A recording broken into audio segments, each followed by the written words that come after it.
பெங்களூர்ல food review vlog upload பண்ணாலே, அதில ஒரு கமெண்ட்டாவது கண்டிப்பா இந்த ஹோட்டல் நேம் வந்துருங்க. Healthy Pillaiyar. Bengaluru electronic city Anand நகர்ல தான் லொக்கேட் ஆயிருக்கு. ரொம்பவே சின்ன கடை தான். ஆனா பார்க்கறக்கு ரொம்ப நல்லா இருந்துச்சுங்க. இங்க செல்ஃப் சர்வீஸ் தான். நாங்க போயிருந்தப்ப ஆஸ் யூசுவல் எல்லா ஐட்டமுமே முடிஞ்சிருச்சு. பிளைன் தோசை, கீ பொங்கல் அண்ட் கீ கேசரி தான் ஆர்டர் பண்ணியிருந்தோம். பட் இவங்களோட ஸ்பெஷல் ஃபுட்டெல்லாம் நெறையா இருக்குன்னு சொல்லியிருந்தாங்க. நாங்க போனப்ப எல்லாமே காலியாயிடுச்சு. ஃபர்ஸ்ட்டு இவங்களோட பொங்கல் தான் ட்ரை பண்ணியிருந்தோம். ரொம்ப நல்லா இருந்துச்சு. கேசரி எனக்கு சுத்தமா பிடிக்கலங்க. ரொம்ப ட்ரையா இருந்துச்சு.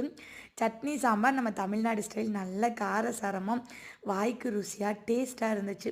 நான் எங்க போனாலும் ஃபர்ஸ்ட்டு தோசை தான் ஆர்டர் பண்ணி சாப்பிடுவேன். நெறையா பேத்துக்கு ஹோட்டல் போனாலே கம்ஃபர்டபுளான ஃபுட் அப்படிங்கிறது தோசையா தான் இருக்கும். அதனாலேயே கண்டிப்பா ஒரு தோசையாவது வாங்கி எப்படி இருக்குன்னு ரிவ்யூ பண்ணிருவேங்க. இவங்களோட பருத்தி பால் ரொம்ப நல்லாயிருக்கும் அப்படின்னாங்க.